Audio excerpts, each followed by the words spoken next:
Take good care of those two, will you? What do you mean, take good care?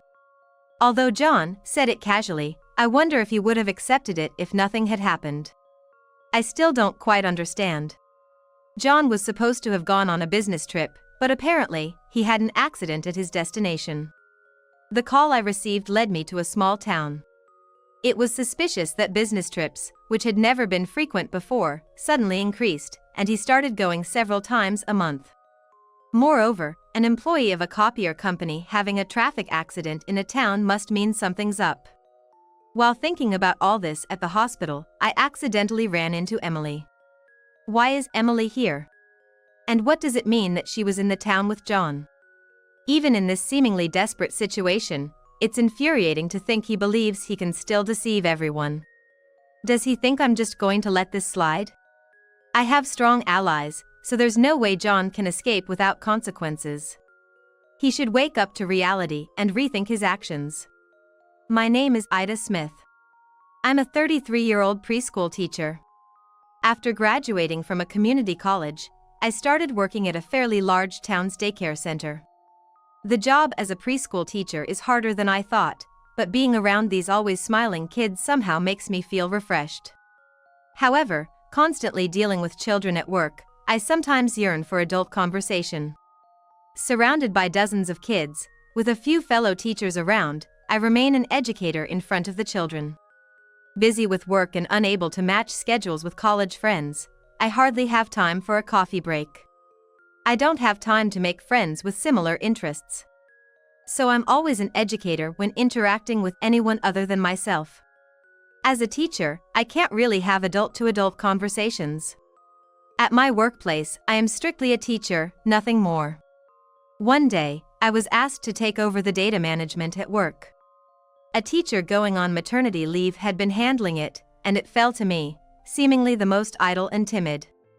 Honestly, managing the data is just more hassle, not something to be happy about. I wanted to go home early and work as little and as easily as possible, so this was nothing but an additional chore. Even a job like managing the printer, which I was not used to in my usual work. I really hated it.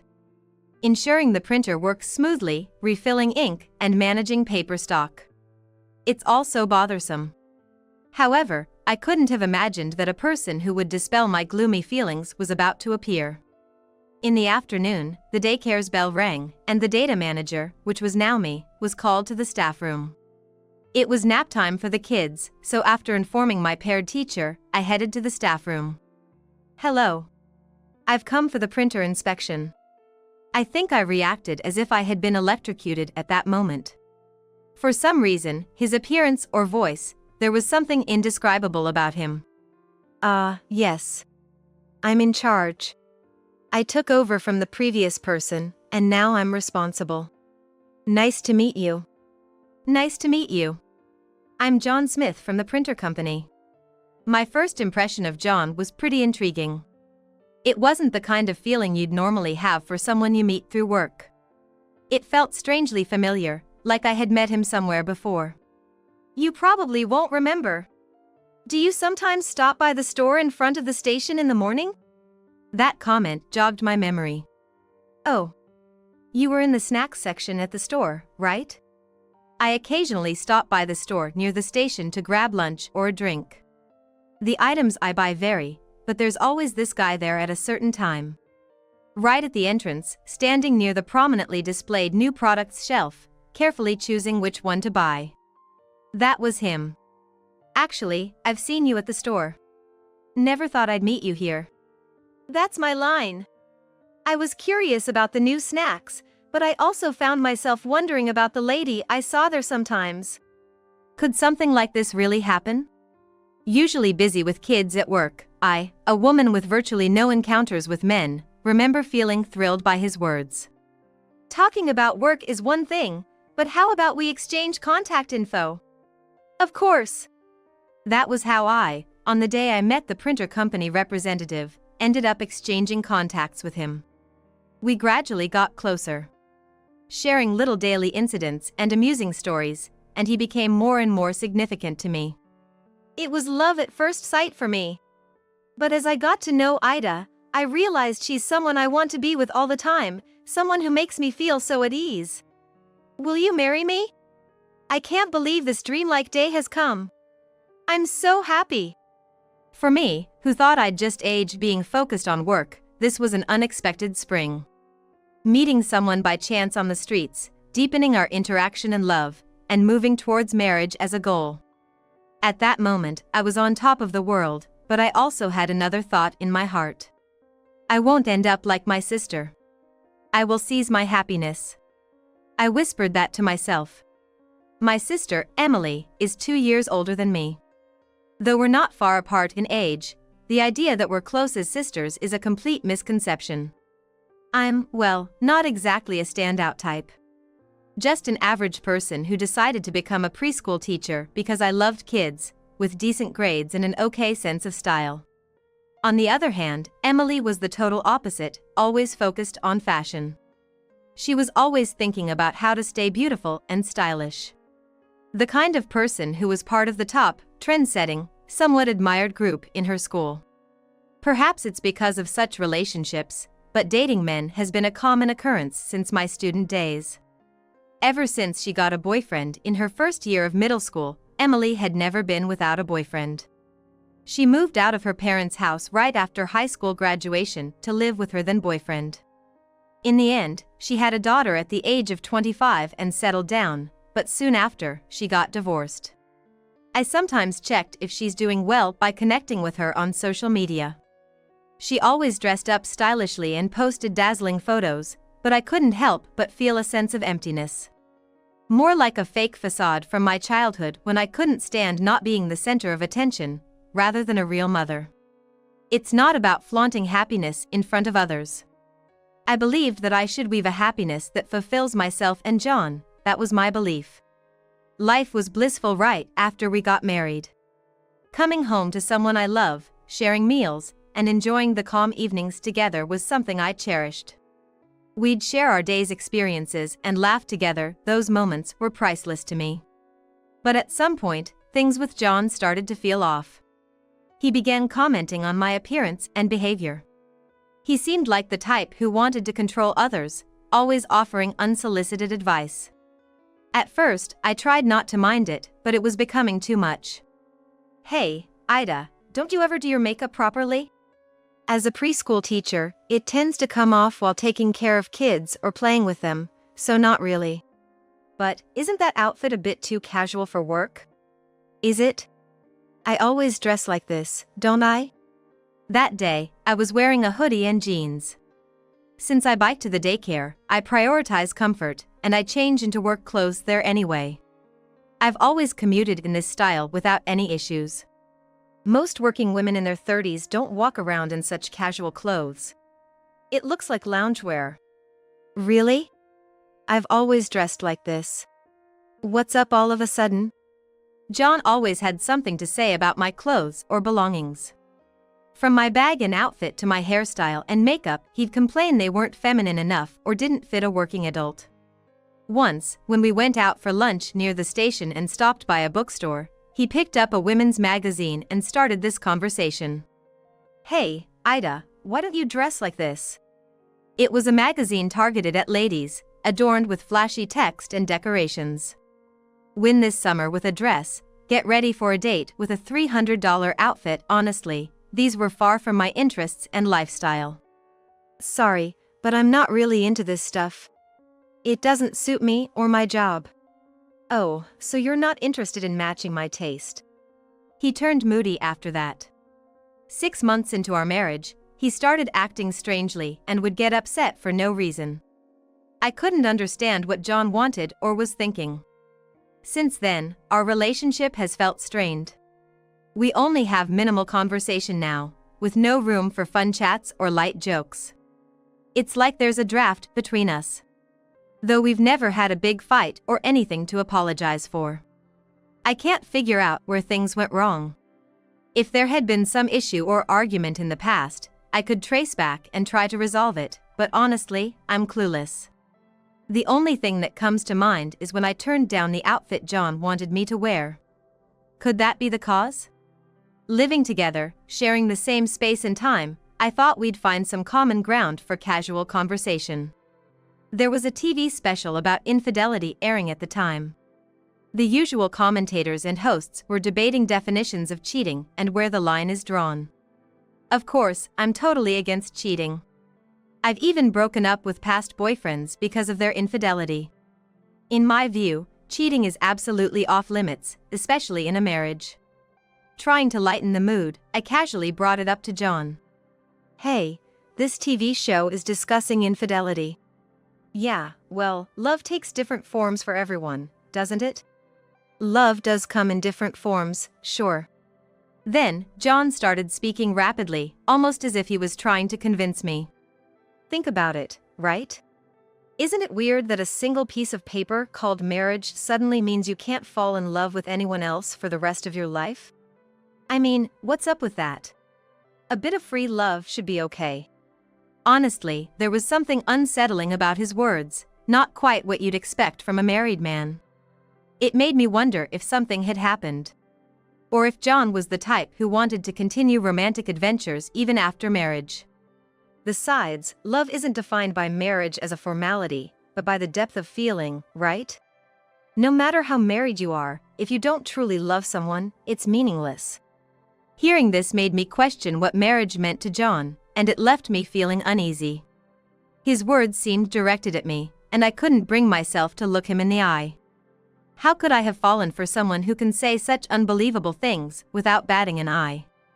I must have been out of my mind back then. Days passed, but I couldn't shake off what John had said. Knowing him, he wasn't the type to joke about such things, which only made me feel more perplexed and eager to find out the truth. I wondered if there was any way to investigate this. I flipped through work files. Then it hit me, maybe I could ask someone for confirmation. One day, John came home, avoiding my gaze, and said, "I have to go on a business trip tomorrow." "Another business trip?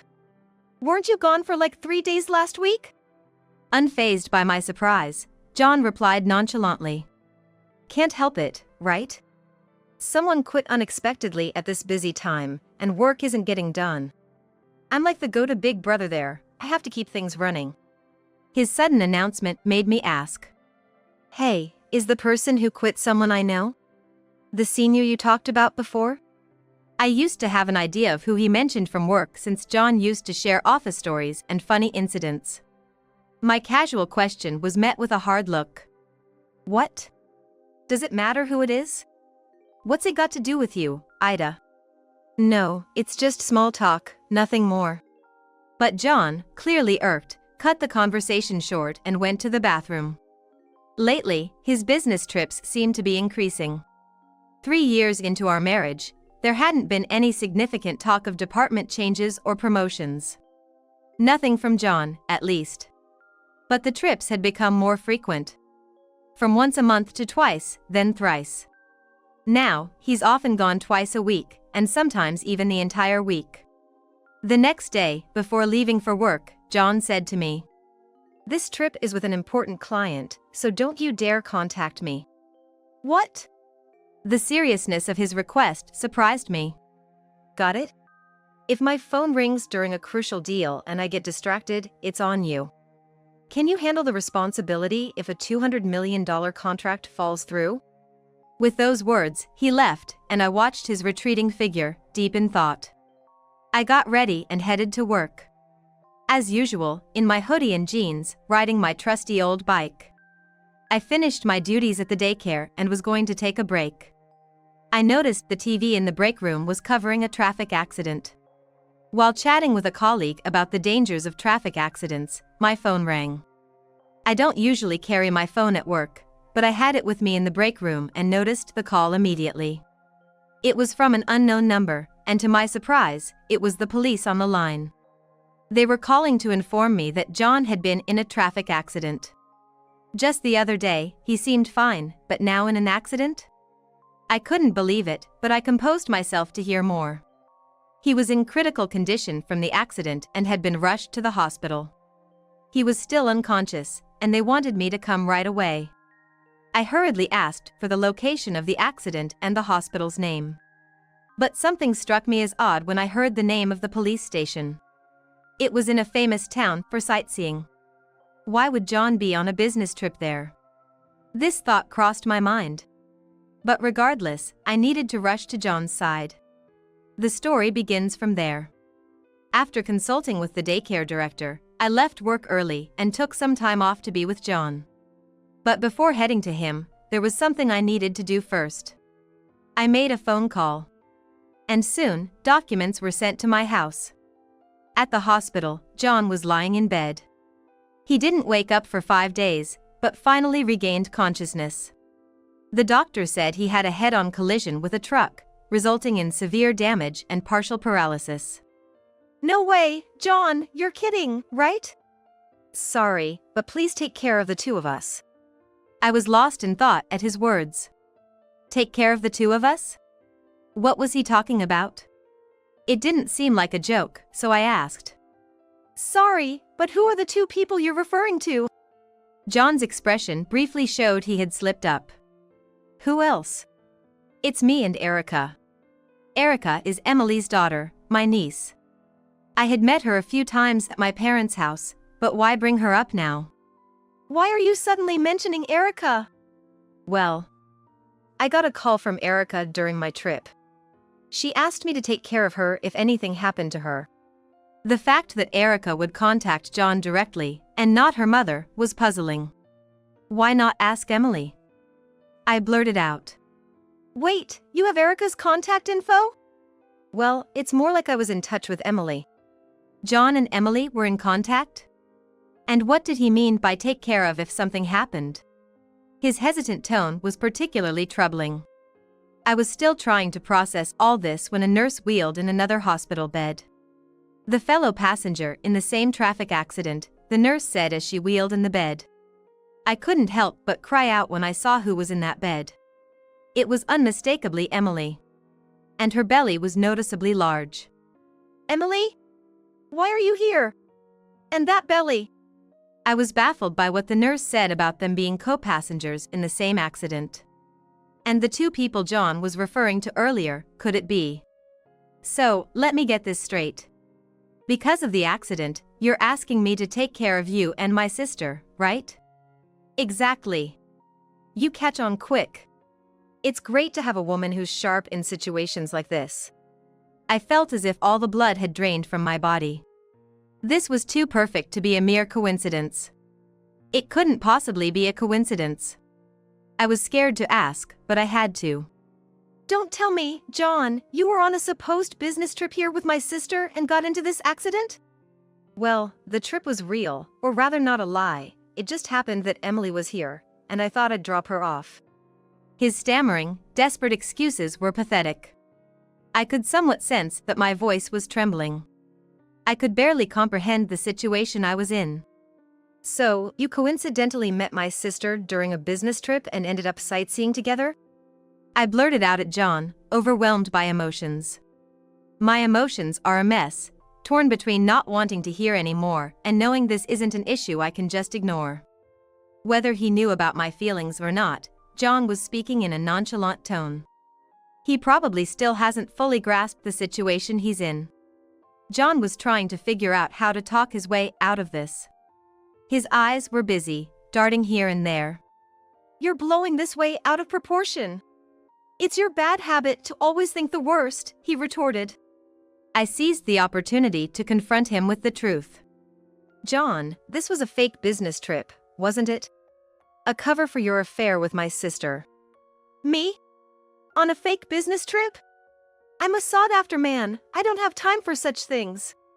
He seemed to think that yelling would make the problem go away. So, you're saying you weren't on a fake trip? Even if you shout, I wonder if the boss would believe that? John always put work first and valued his reputation above all. It wouldn't be an exaggeration to say that his work was solely driven by how much he was evaluated and praised by important people. Mentioning the company president's name made him flinch. When I mentioned the president's name, it seemed like he flinched for a moment. What? The president? What does he have to do with this? If you're not doing anything shady, you should be able to explain everything to the president, if you can, that is. John scoffed. You don't understand how it works. A president doesn't get involved in every little employee's business trip. You're embarrassing yourself not knowing that. Say whatever you want. Oh, and I have a letter from that very president. The moment he saw the envelope with the company's name, his expression changed from despair to joy. Finally, my efforts have been recognized. Working from entry-level to regular employee for over 15 years, it all meant something, John said with a sense of accomplishment. Really, a raise?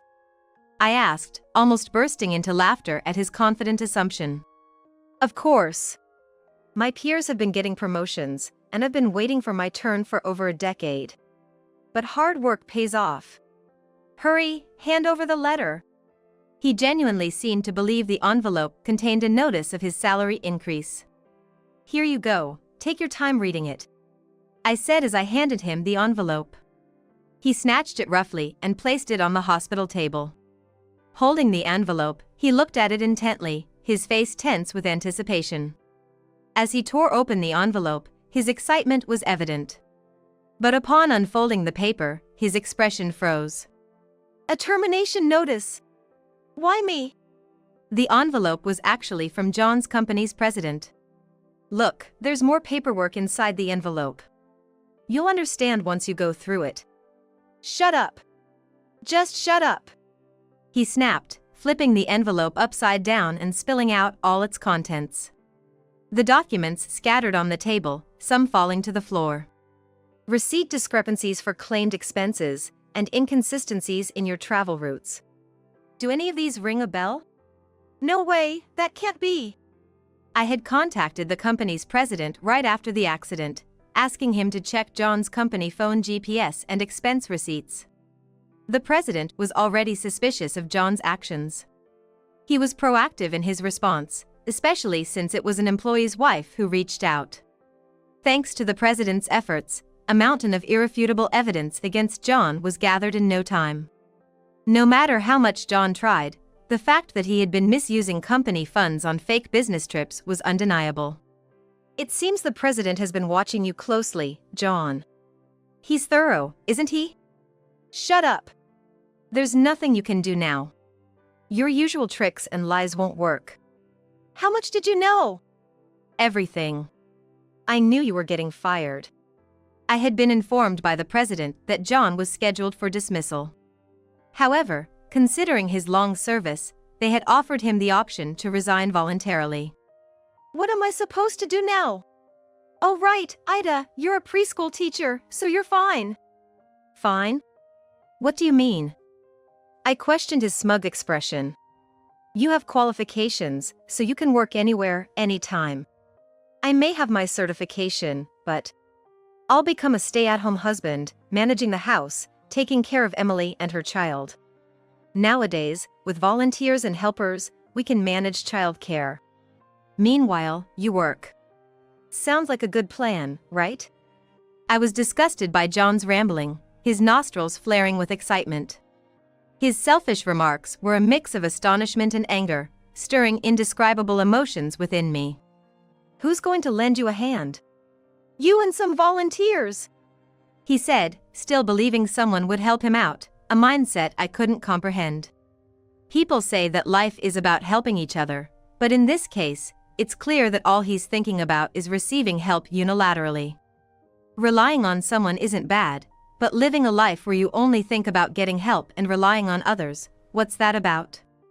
I didn't work hard to earn my preschool teaching qualification just to support a cheating, dishonest man. I'm not working to live with someone like that. I handed John the business card of the lawyer I had already hired. We're getting a divorce.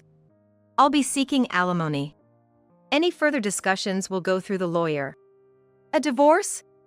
Demanding alimony from a partially paralyzed person? Are you a demon? Do you even realize what you're doing? I sighed in exasperation and said, Do you realize what you've done? I could throw your words right back at you. Maybe if you reflect on your actions, you'll understand. Weren't you in love with me, and didn't we marry? What about the vows we took in sickness and in health?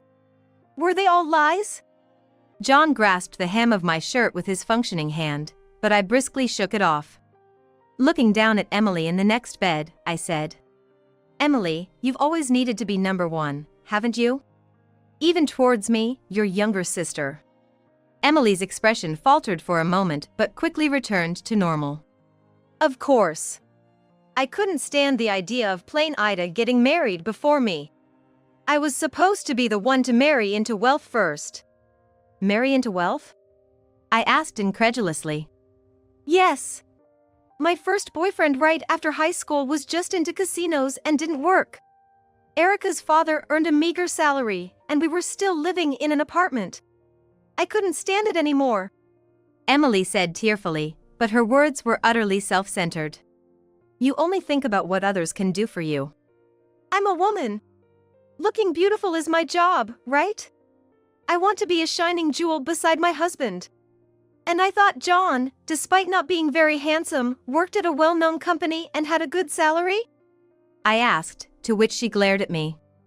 You didn't divorce John quickly, so we had to sneak around and ended up in this accident. As Emily glanced back and forth between John and me, I asked. So you're saying it's my fault? Yes, what about it? The choice of a marriage partner was undoubtedly your own. Using someone's income as an excuse to meddle with another person's husband doesn't justify anything. Realizing further conversation with these two would only exhaust me, I decided to leave. Lingering in the hospital room would only cause more disturbance. Their dialogue was like something out of a drama, unbelievable and overly dramatic.